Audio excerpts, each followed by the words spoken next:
Hola, ¿qué tal? Bienvenidos sean todos a Ojalá, todos y todas, porque además, más que nunca, que estamos en el mes de la mujer, como podríamos decir, día 8 de marzo, el Día Internacional de la Mujer, nos acercamos a él, nos acercamos a esa conmemoración, a esa efeméride importante, de la cual hablaremos en su momento también. Hoy, pues, muchos temas en el medio. El Plan Nacional de Regularización, que sigue, pues, en el tapete. Buena parte de los extranjeros residentes en la República Dominicana están acudiendo a las oficinas del Plan Nacional de Regularización de Extranjeros a regularizar su presencia en el país. Ustedes saben que hace ya unos cuantos años, pues luego de aquella sentencia número, ¿cuánto fue? 68. 168-13, ¿no? Ajá. Fue del 13, mediante la cual la justicia tiró sobre el gobierno del presidente Danilo de Medina, su primera administración, este paquetico, sí, este paquetico, se lo jondearon, como dice la gente, ¿no? Lo tiraron ahí al gobierno como quien no quiere las cosas.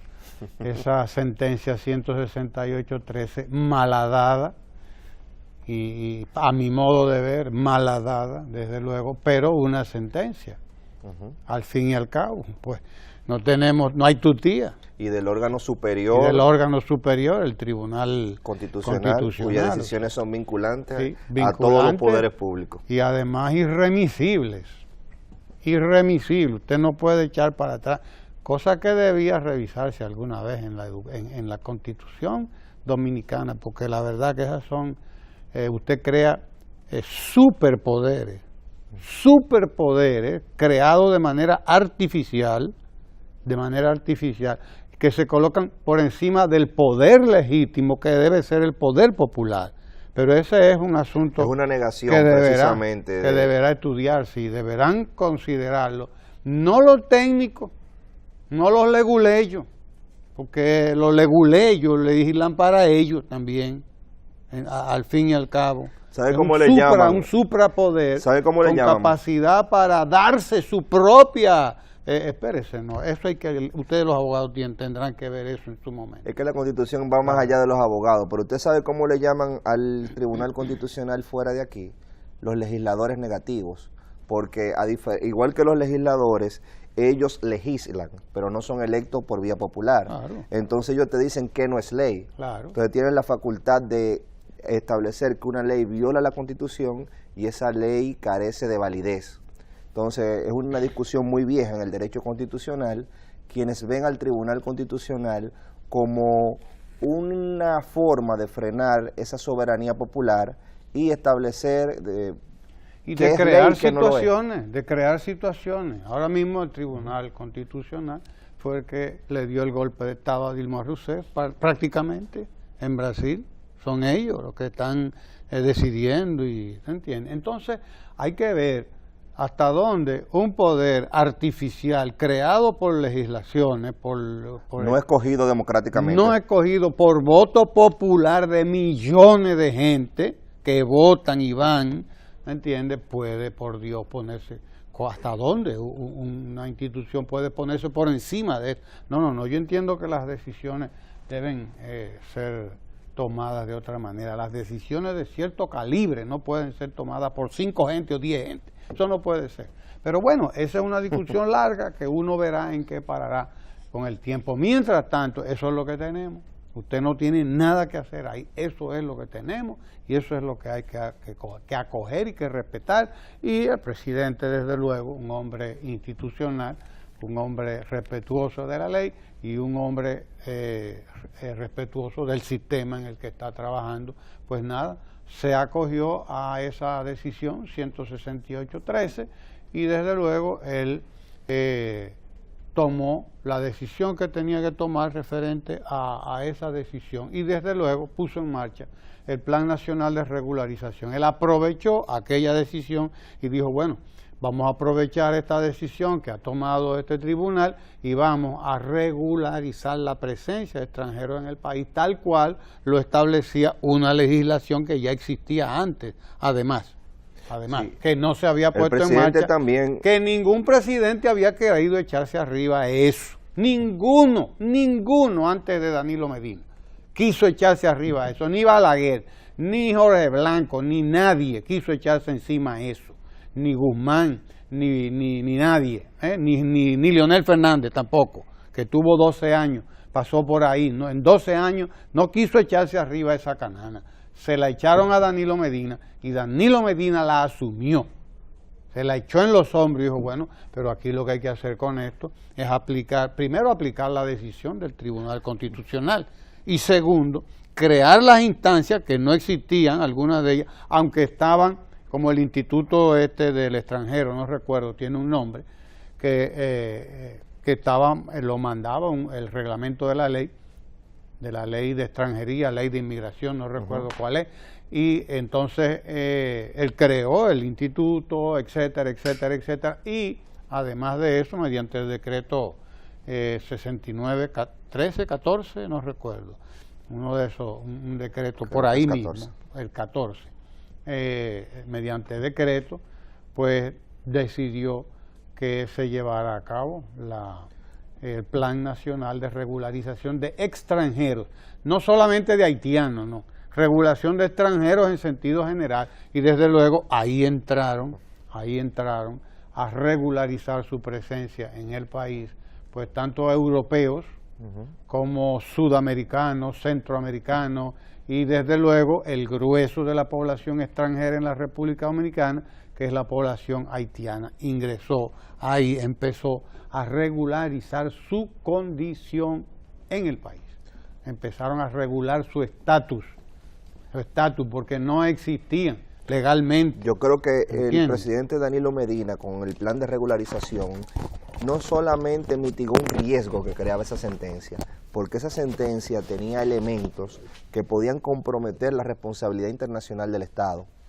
Yo creo que el presidente Medina, cuando aplicó el plan de regularización, identificó una oportunidad al tiempo que mitigaba un riesgo y una situación de ilegalidad y de limbo jurídico en que iban a quedar un grupo de descendientes de haitianos que habían nacido en República Dominicana y hijos de padres indocumentados y que se quedaban en ese limbo jurídico.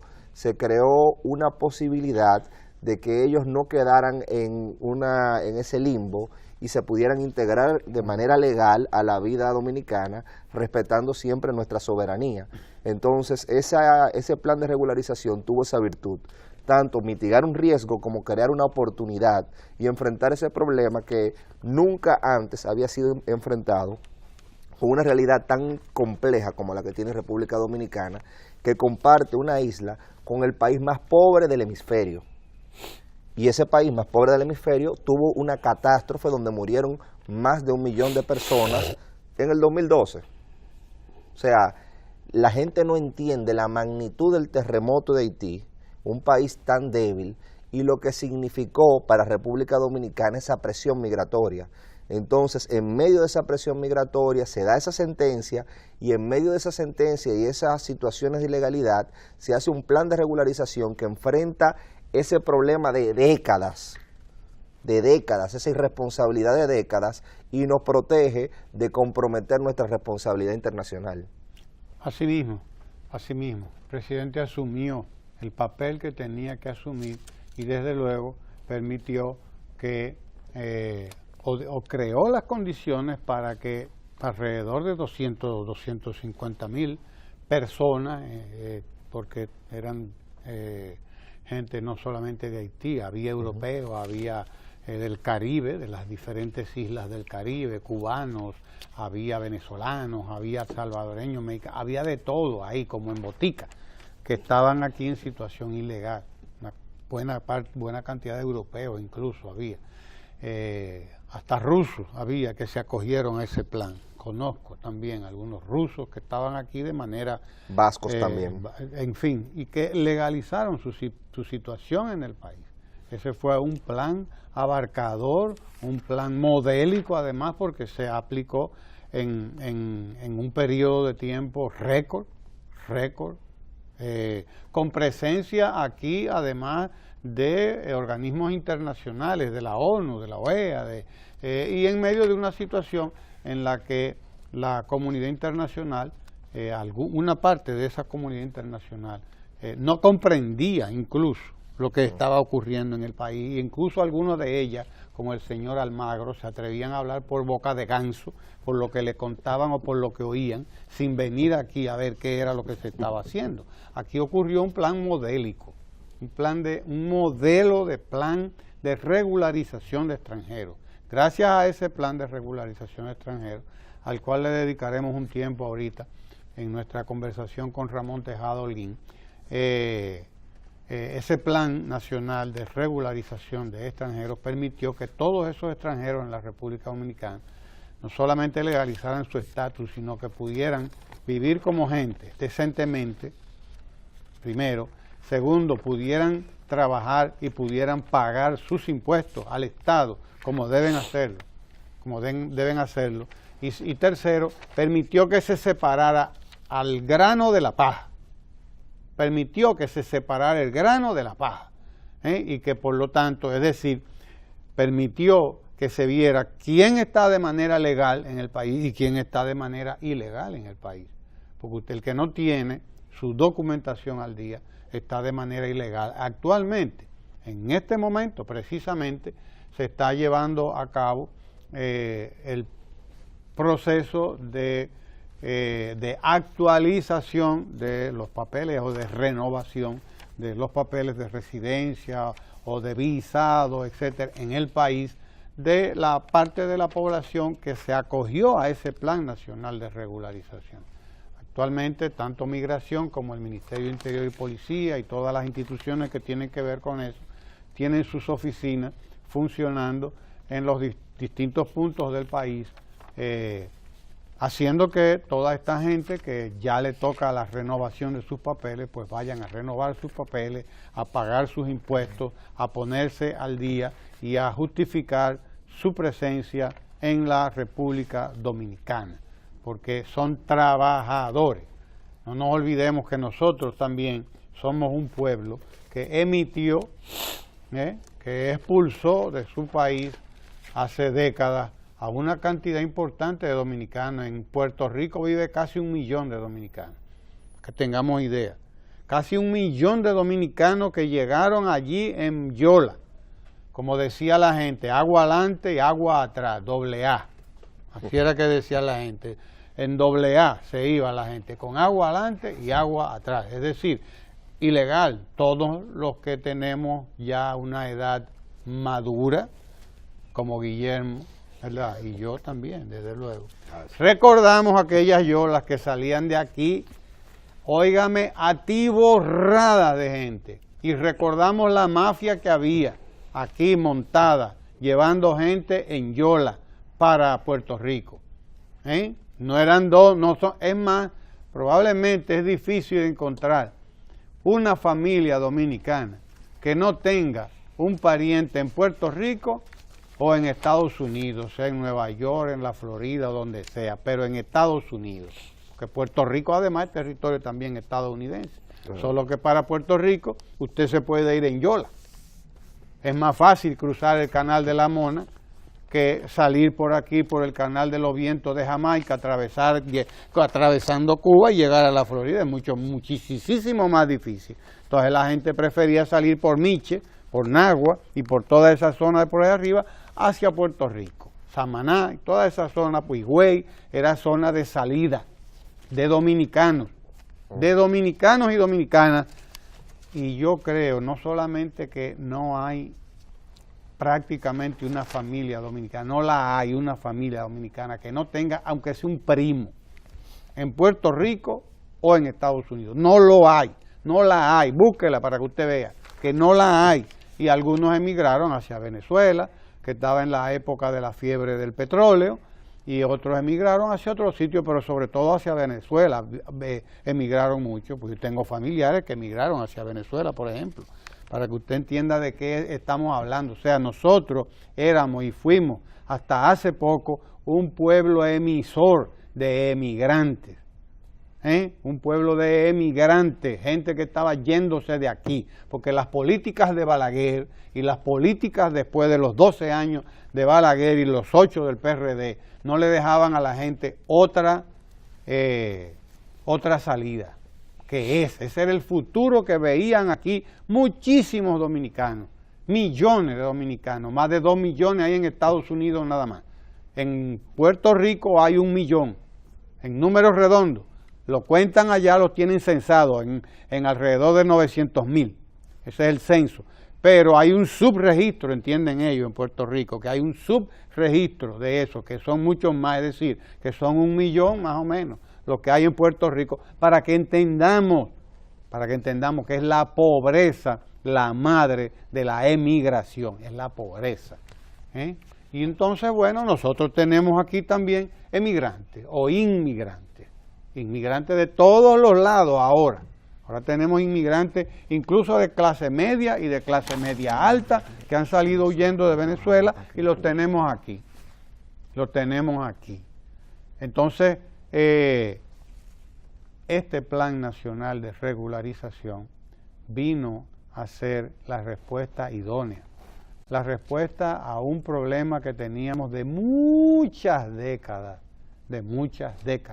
y es el Plan Nacional de Regularización que permitió el adesentamiento, además, de la vida, la dignificación de la vida de buena parte de esa población extranjera que estaba en el país y que vivía en guetos y que vivía huyéndole a la autoridad y que vivía, algunos de ellos, viviendo en condiciones, óigame, que mejor usted ni hablarla, porque las condiciones en las que vivían los haitianos aquí, en los batelles de algunos de los burgueses de este país, era una cosa como la vi yo, como yo vi los batelles de algunos ingenios de este país. Ahí vivían animales, ni los puercos, yo creo, en Posilga, vivían como vivían muchos de esos inmigrantes, sobre todo haitianos, en los batelles de este país.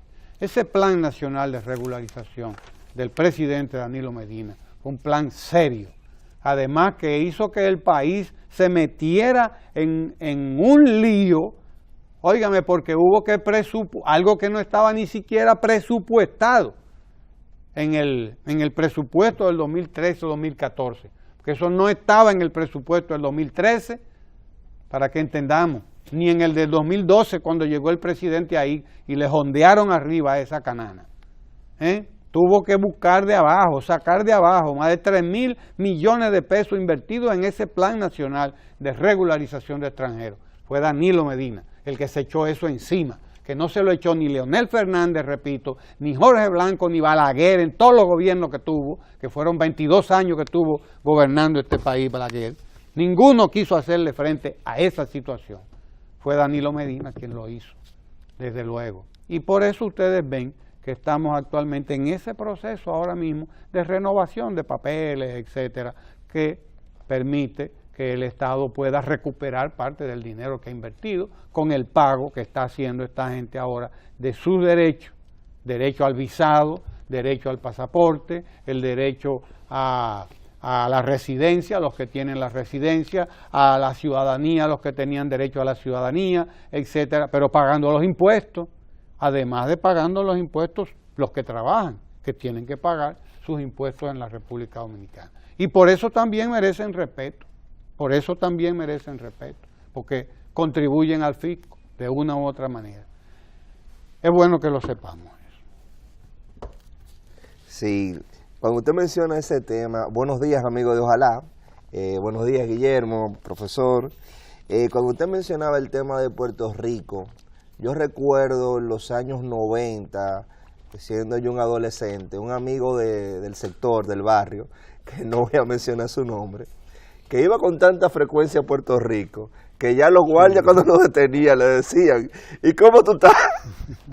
Lo saludaban, de verdad, o sea, él se fue más de 15 veces a Puerto Rico. Yo tuve un amigo que traía televisión y cosas de allá, ahí en Miche.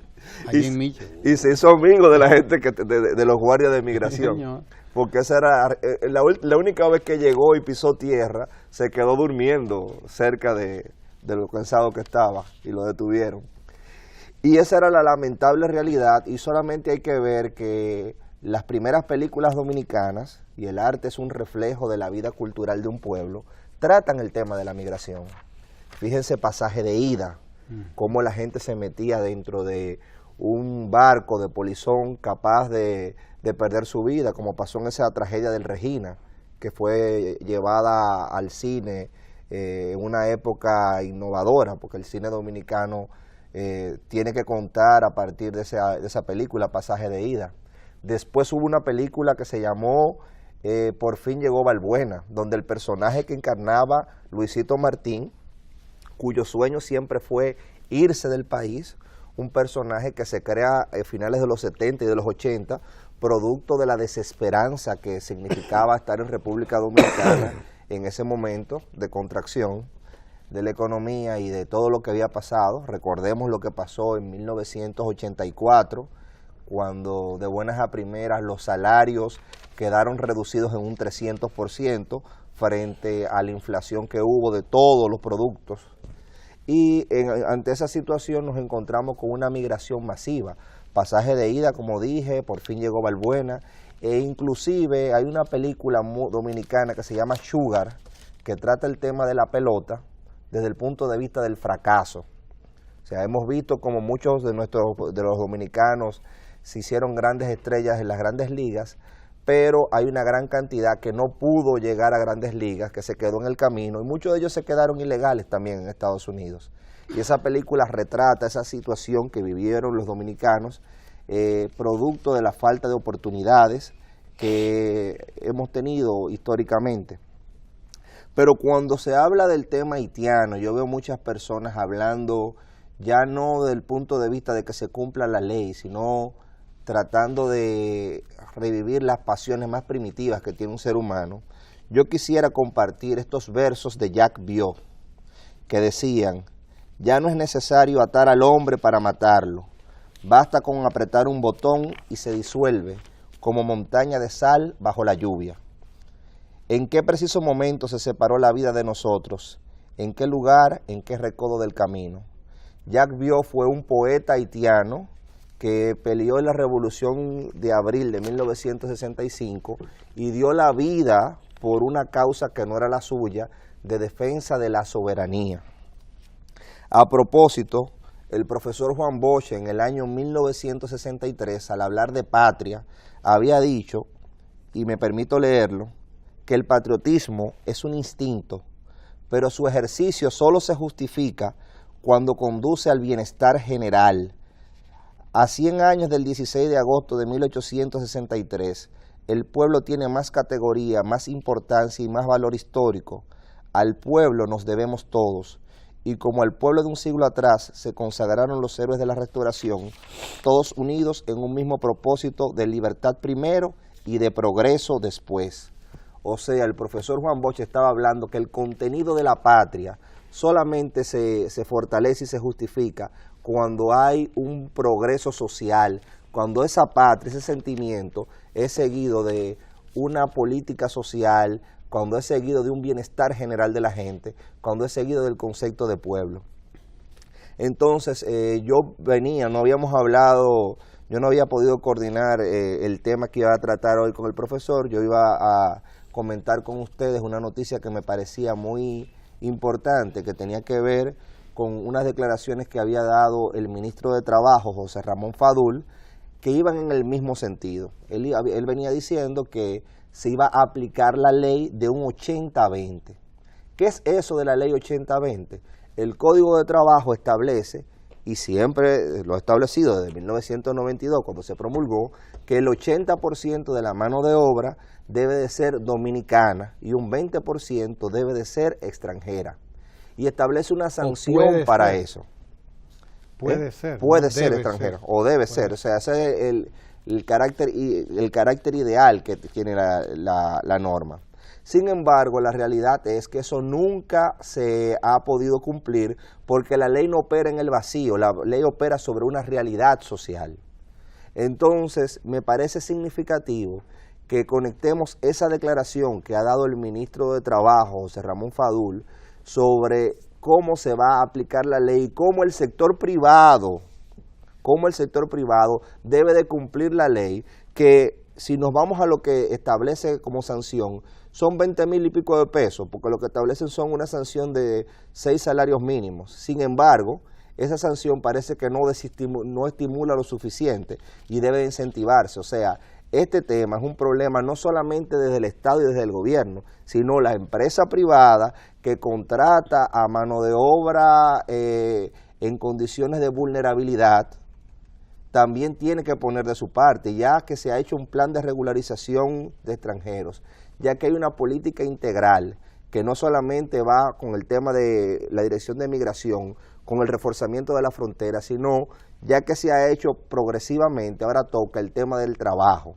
Ya que están las bases y las condiciones, vamos a ver cómo se apoya esta decisión que para mí reviste la mayor importancia, porque en la medida de que más dominicanos tengamos acceso al trabajo, vamos a fortalecer ese sentimiento de patria, porque el que no trabaja, el que no tiene pan, es muy difícil que tengas un sentimiento de amor a la patria, lo que quiere irse, como pasaba. Claro. Entonces, en ese sentido, reiteramos que entendemos significativo que se recoja eso que establecía la ley y por primera vez existe una voluntad de irlo aplicando tal como se aplicó el plan de regularización. Guillermo. Bueno, miren, tomando un poco esos temas que ustedes han tratado y que podría llevarnos la eternidad dilucidarlos desde las distintas aristas que tienen. Por ejemplo, yo no creo que el tema generador de la emigración, del flujo migratorio, y esto con respecto al profesor, a lo dicho, sea la pobreza. No, yo creo que es la riqueza. Sí. Lo que atrae es la pobreza. Es la riqueza lo que atrae. No necesariamente se van los pobres, se van los soñadores. Los dreamers. Los dreamers. Entonces aquí hay gente hablando con poses progresistas y poniéndose del lado de los dreamers y atacando a Trump. Pero cuando se trata de buscar dónde están otros soñadores en otras partes del mundo, la moral es otra. Ahí el problema es que estos malditos soñadores son haitianos. Y entonces ya ahí comenzamos a manejarnos con otras nociones. De lo que es el flujo migratorio, que va y viene. Inicialmente los boricuas, y de ahí vienen mi gente, al igual que los de Balaguer, y al igual que los de Juan Bosch, sí, y al igual que los de Eugenio María de Hota, y al igual que los de muchísimos dominicanos, sí, eran mojaditos. Sí, ¿por qué? Porque hubo un momento en donde la danza de los millones, que fue ese periodo en el que la industria azucarera se dispone a vender en el mercado internacional a muy buenos precios la azúcar, en ese periodo entre guerras, digamos, en donde los Estados Unidos se convierten en grandes suplidores de esta droga llamada azúcar. Pues resulta ser, y viene al caso, que 30, 40 años después, por distintas razones, nuestro país se convierte, pero no por pobre, porque no es verdad que la gente de Sabana Iglesia eran pobres, todo lo contrario, eran incluso alfabetos, en un país en donde todavía en la década del 60 había un tro de analfabetos. Un tro de analfabetos había. Entonces usted tiene que solo en esa década del 60 los gringos se llevaron a unos blanquitos de la sierra por miles, porque se adaptaban mejor que los benditos negros. Eran blancos, eran alfabetos y sabían leer la Biblia y iban a creer en todas esas nuevas cosas.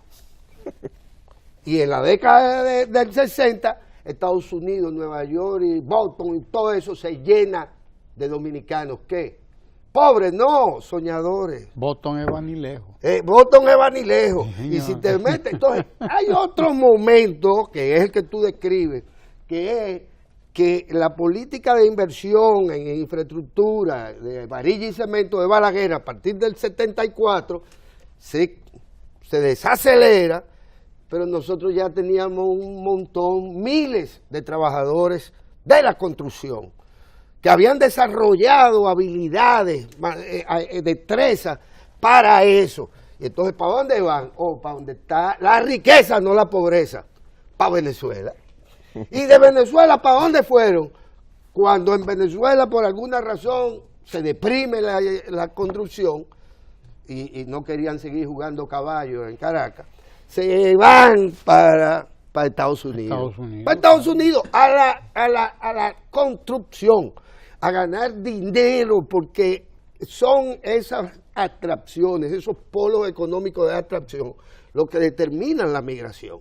Sucedería lo mismo cuando se inició el canal de Panamá, miles y miles y miles de gente que migraban isla por isla hasta llegar hasta allá, porque ese era el polo de atracción. ¿Qué resulta? Que poquito tiempo después nosotros poblamos con soñadores el mundo y nos fueron a parar, y hay familias incluso de Peravia que posiblemente usted conoce, hasta Alaska. En Alaska. Hasta Alaska, sí, de por ahí de Peravia hay familias de dominicanos, hasta en Alaska. Pero si se va, usted va a encontrar que no solo en Holanda, que no solo en España, que no solo en Italia, que no solo en Rusia, que no solo en el mundo entero hay dominicanos. ¿Qué son qué? ¿Qué son? Soñadores, gente que se fue. Hay pueblos enteros de aquí del sur. Vicente Noble, por ejemplo. Por ejemplo, Vicente Noble. Que y del Cibao, Sabana Iglesia. Y del Cibao, Sabana Iglesia. Pero te va a pasar Joma y qué. Igual. Igualito. Entonces, ¿de qué es que estamos hablando? ¿De que el problema son los haitianos? ¿O vamos a ver con cierta seriedad y amplitud el tema de los flujos migratorios? Pero es que también hay doble moral. También hay doble moral. No solo porque favorecemos nuestra inmigración y rechazamos la otra, sino porque se desconoce que esto, al igual que las grandes políticas macroeconómicas, los estados las establecen a conveniencia. Es decir, ¿qué vale nuestra moneda? ¿Va a haber o no inflación? ¿Qué es esto? ¿Qué es aquello? ¿Qué es lo otro? Es un conjunto de elementos en donde los estados pueden decir, sí, óyeme, alguien tiene que cortar la caña porque no tenemos quien nos la corte aquí. Hay que irlo a buscar si queremos seguir produciendo caña. Y azúcar. Y azúcar por vía de consecuencia. El mismo Trujillo que hace la matanza te puede traer miles de haitianos como braceros. 16.000, esa era su cuota. 16, 20.000. 22.000. Era una política de Estado, la importación de esa mano de obra. Ahora te vienen y te dicen, por ejemplo, y no quiero tampoco estar de acuerdo con un tema de 80-20. ¿80-20 de qué? Usted no tiene los 80. ¿Qué va a hacer? ¿Cómo va a ser la ecuación si usted no tiene los 80? Porque ¿por qué no se cumple la ley? De que Kenia llegue aquí y nos brinde café Santo Domingo rápidamente. Claro. Porque no había llegado. No había llegado y listo. Saludos, Kenia. Buenos días, Kenia. Gracias por el café Santo Domingo. Entonces, ¿qué resulta? Sí. No tienen los 80. Sí, pero si usted no tiene los 80. Usted va a tener 20. Claro. Gracias, Kenia. Usted no tiene los 80, va a tener 20. Ahora, ¿cómo se cuadra, se termina? Y esto a propósito incluso de que pretendidamente se le responde al discurso del presidente con respecto a este tema, diciendo que el gobierno tiene doble moral. Porque el tema es que no aplica el 80-20, digamos. Pero vaya usted a ver. Esto es quién fue primero. El huevo o la gallina. El huevo o la gallina. ¿Por qué? Porque entonces hay un promotor de construcciones, de turismo, que dice, bueno, pero es que ustedes no vienen y deportan a esta gente. Tengo que darle trabajo. Tengo que darle trabajo. Fíjense a ver qué lógica tan maravillosa. Y estamos ciertamente jugando con este tema a una doble moral. ¿Qué caray tiene que ver supuesto patriotismo de gente que nunca ha sido patriota al momento de abordar un tema migratorio económico? Vaya usted a ver. ¿Qué es lo que estamos discutiendo? Estamos discutiendo el amor a la patria, el sentimiento, porque aquí vengan los italianos, que vinieron una barza de delincuentes italianos aquí. A nadie le molestó y se llevaban a las negritas más bonitas, por cierto, del país, los benditos italianos.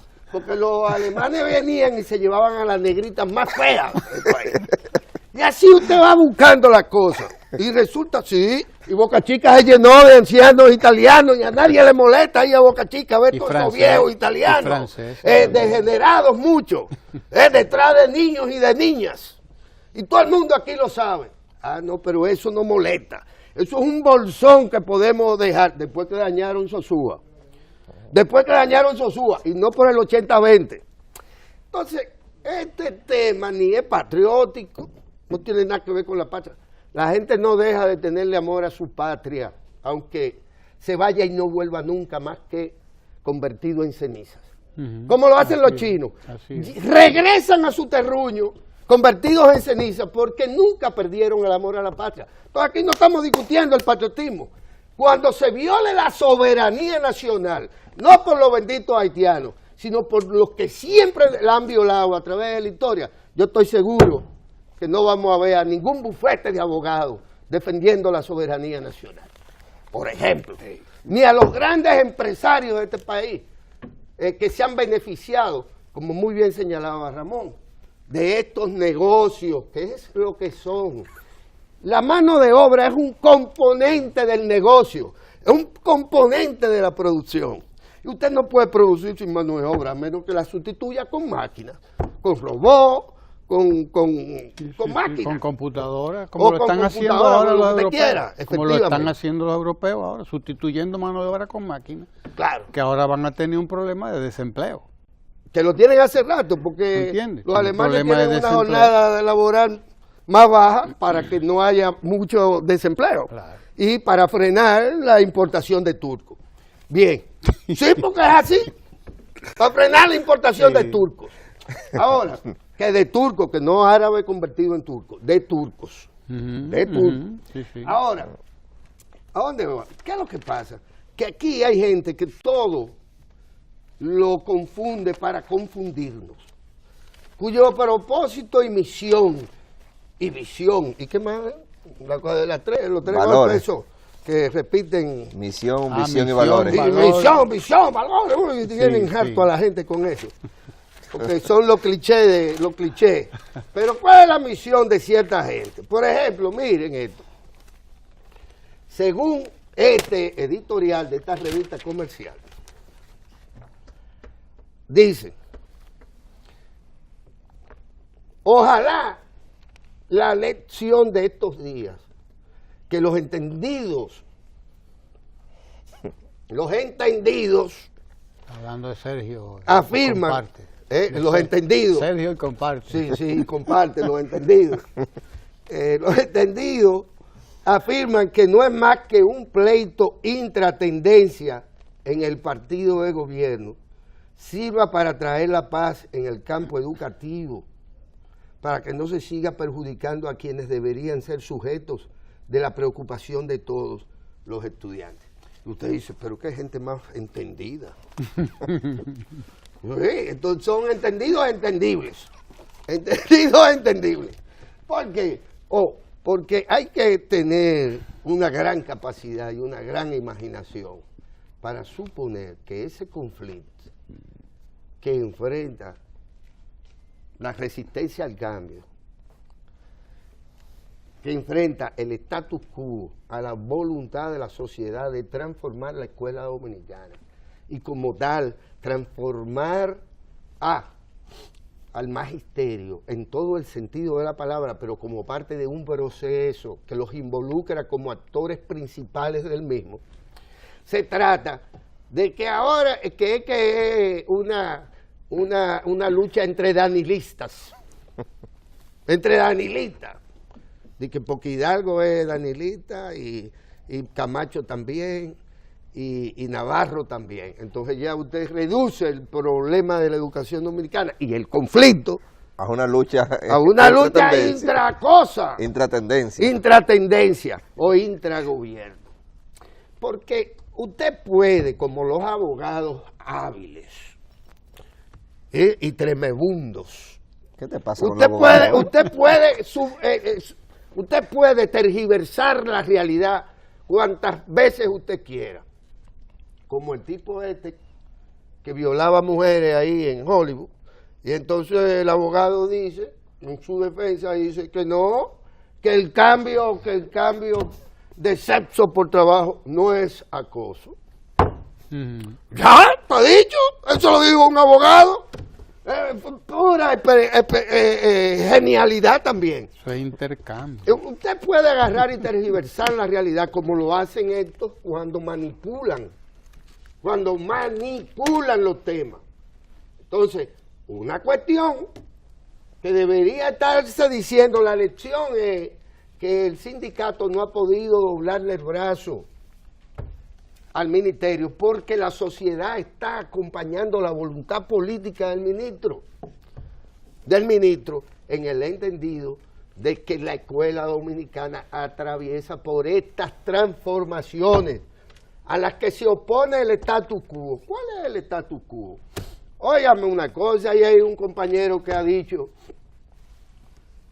oye, que son miembros del Comité Central, los directores que no han nombrado, a los que no han nombrado como directores, son miembros del Comité Central. Mi madre. Y entonces, bueno, ahí queda claramente expresada el interés de un grupo. Ahora, ¿de un grupo de qué? De Danilita. ¿Danilita de qué? ¿Y de dónde? ¿Y desde cuándo? ¿Y por qué? ¿Y por qué santo? Es una pura manipulación del problema de la educación dominicana, porque eso es lo que está en discusión. Lo que está en discusión no es más nada. Y no se trata ni siquiera del problema que hay para nombrar o no nombrar a compañeros del Comité Central o a los agentes de Hidalgo o a la gente de Camacho, si fuese el caso, que ahora aparece como el Robin Hood de los maestros. Allá el comandante de Camacho. Allá ellos.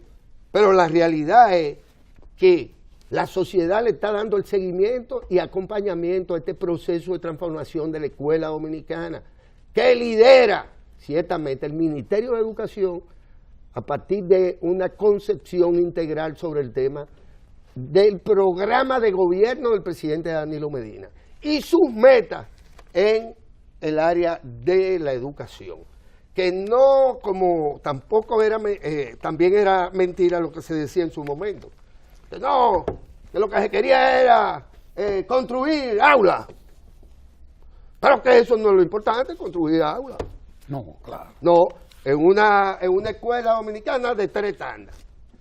Y 3 tandas porque no habían aulas, las 28.000, 30.000 aulas necesarias. Entonces había gente que pretendía que no era por ahí que había que comenzar.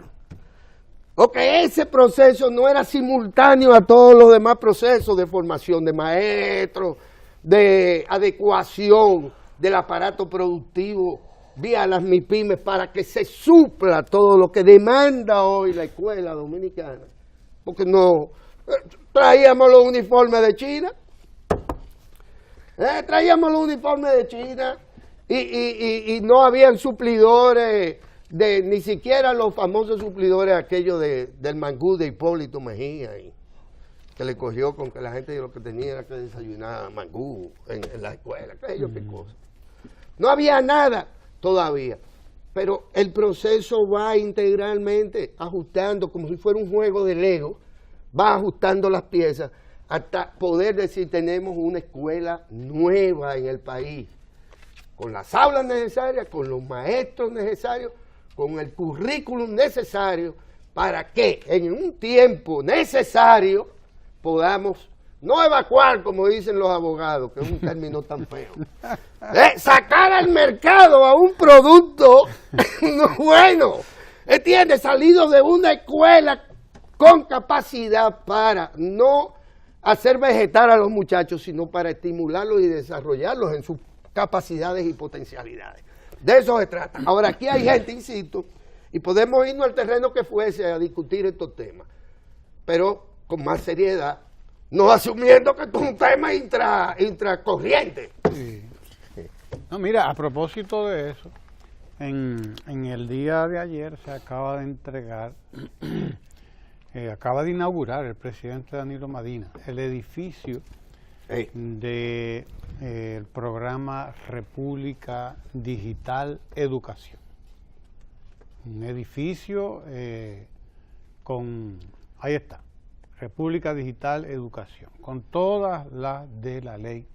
Edificio novísimo, novedosísimo además, porque es desde allí de donde se estará implementando, poniendo en práctica, poniendo en marcha este programa que, dicho sea de paso, comenzó el año pasado, en 2017, en las escuelas de Santo Domingo Norte, donde se entregaron las primeras 800 computadoras personales, laptops, como le dicen, computadoras portátiles. Se entregaron a más de 800. Hacer la traducción ahí. Pero... Sí, todos son computadoras portátiles. De pierna.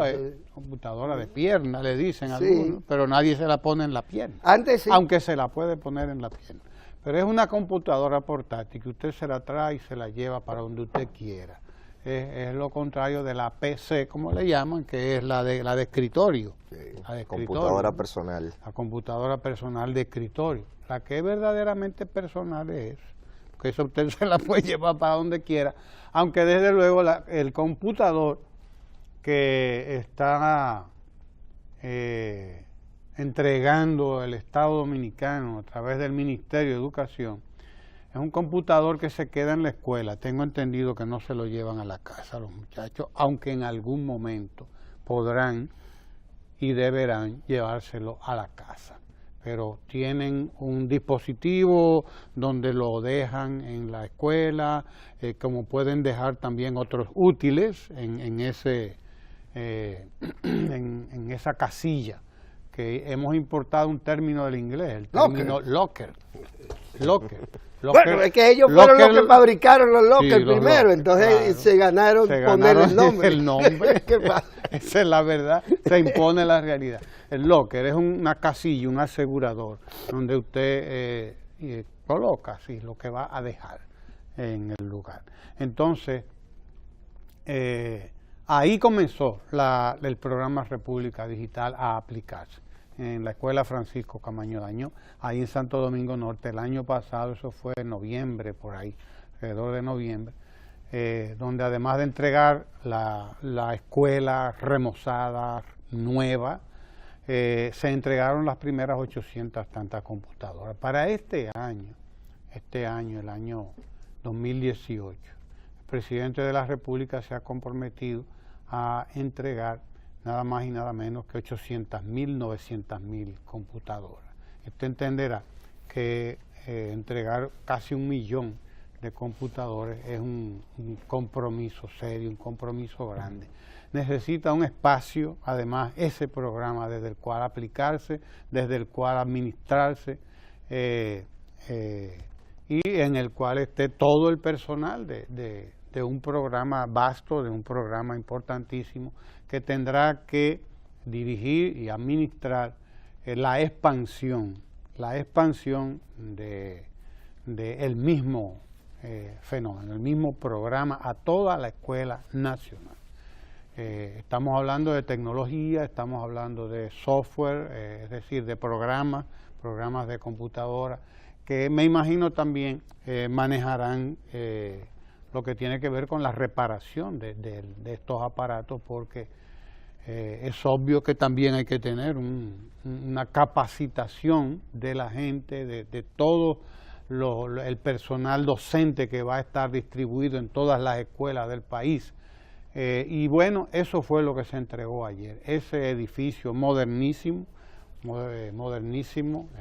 que es parte de ese otro componente de la revolución educativa del presidente Danilo Medina, que tiene componentes como la de las edificaciones escolares, que fue el primero que comenzó, que arrancó con el 4% del Producto Interno Bruto para la educación, el remozamiento de las escuelas, pero sobre todo la construcción de nuevas aulas, porque en toda la historia de la República Dominicana, en los 174 años que tiene la República Dominicana, se construyeron poco más de 32.000 aulas.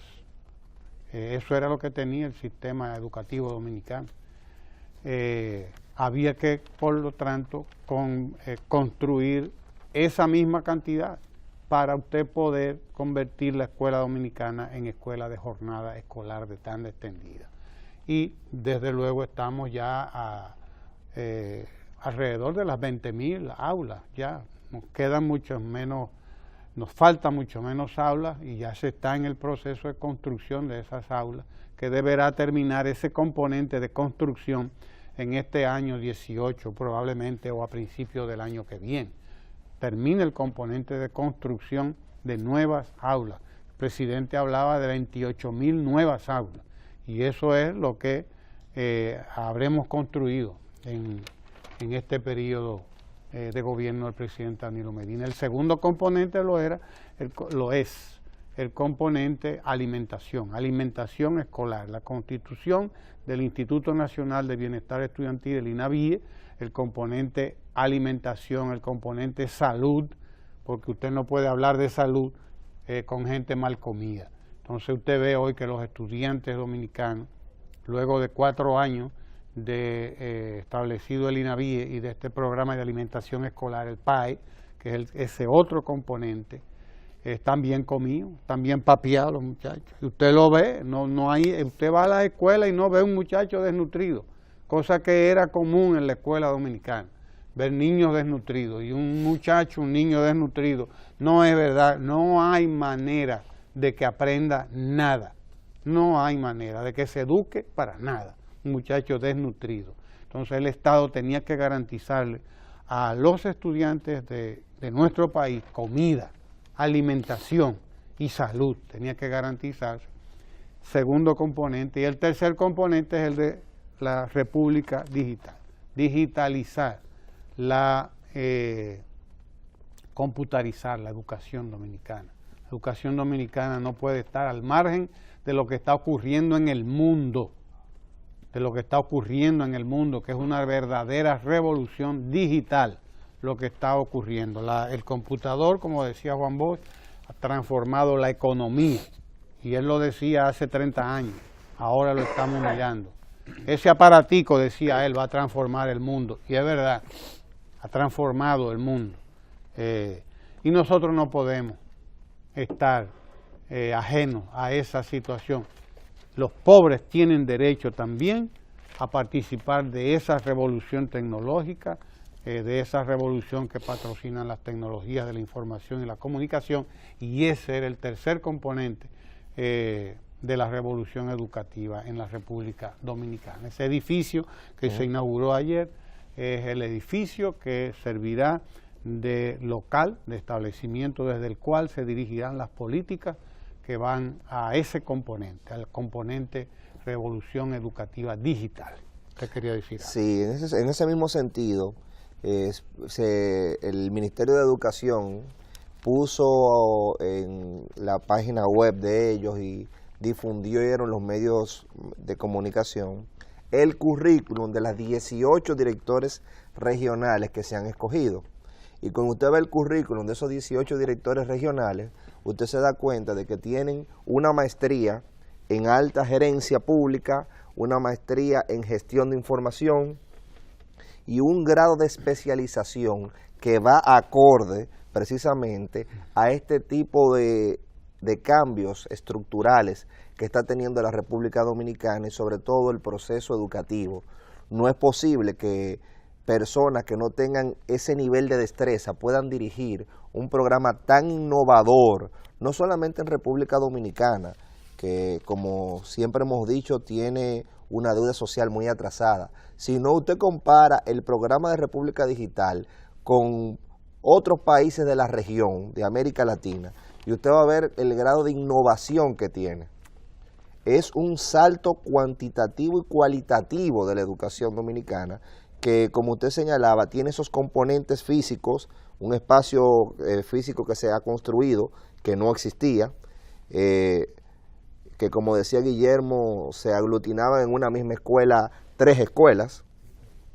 Usted se encuentra con la comida y la alimentación, pero también usted se encuentra con unos profesores que ya tienen otro nivel de calidad por un elemento sencillo. A mí no me gusta ver a ciertos componentes de la sociedad como mercado, pero quienes lo ven así, como un mercado, ven que el mercado de la educación y de ser profesor ya no es igual que antes, ya es un mercado rentable porque se ha dignificado los salarios que tiene un profesor. Entonces, el hecho de que existan ese tipo de directores regionales con esa capacitación es muestra de que el mercado ya es atractivo para personas con ese nivel de formación.